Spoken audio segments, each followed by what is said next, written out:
Well, do you feel that passion energy was a little bit different from what you've seen the last couple of weeks? What do you think? It certainly felt that way. It certainly appeared that way. Yeah. If there's one thing that we've spoke about is upping our energy levels and trying to get teams on the back foot. But I think it's important to note the contribution of our two front players this evening. I've come in here week after week talking about that our front players have to step up. Tonight they have. I think the work rate that Ginny and Longtan did set the tone for everybody else. And if they can maintain that, because that's the question, if they can maintain that, then we have a chance, because we always look like we can get a goal when we play on the front foot with the energy that the forwards provide for us. And defensively, it seemed to be much of the same. Some big-time stops back there by not just the Miguel, but those guys playing the back for you. I thought Rob's was the most important yes. one, because he goes to 2-1 then, and then the game starts to change again. Goals change games. All of a sudden, 2-0, 2-1. It's not 2-1, then we go 3-0 up. It makes a huge difference to the game. But hey, that's what they're there for.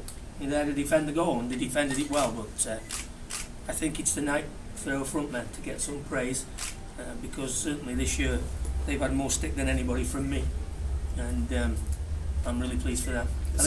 Aside from the goals, was there anything different than the previous two matchups against Pittsburgh, from your point of view? Well, you hit the nail on the head. Our energy levels were different.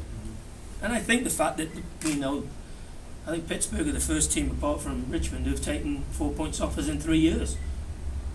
So, hey, we owed them one, and, we started very quickly, very brightly, but, I'm a big believer you're only as good as your front players, any team is. And I thought our front players tonight were very good.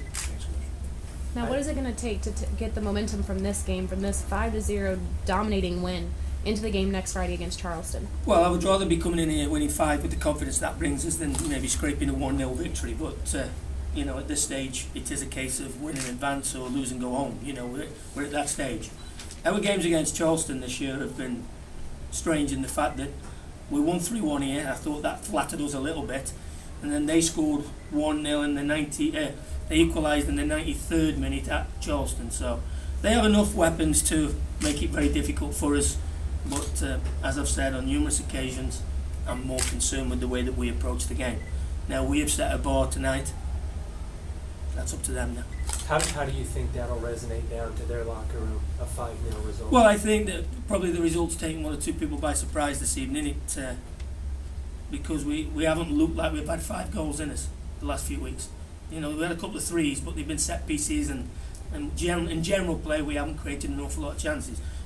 Conceivably tonight we could have had 8, 9 goals with good chances, which were created with good play. So that's the pleasing part for me. But hey, next week's another game. Tonight counts for nothing. We'll be in tomorrow. The lads will have a warm down and stretch off, and then we start preparing for next Friday night. You talked about Longtan and Dennis. You sat in here before, like you said, and talked about them after games. But when they came off tonight, it wasn't what we normally see as a handshake. You stood there and... Well, I think the reception that the crowd give them, the reception that he had off the crowd was not for their goal. It was for their work rate. I always say to the players, it's my favourite quote, the supporters want to see you play like they think they would play if they had a chance. And I think them two did tonight. They took, from the very first minute, they never let the back four settle. And I think it was the lesson for the rest of our team. But the lesson for them too is, hey, we know you can do it. It's up to you two. Can you do it again next week, or was tonight a one-off? Let's see. Okay? Thank you. Thank you, Coach.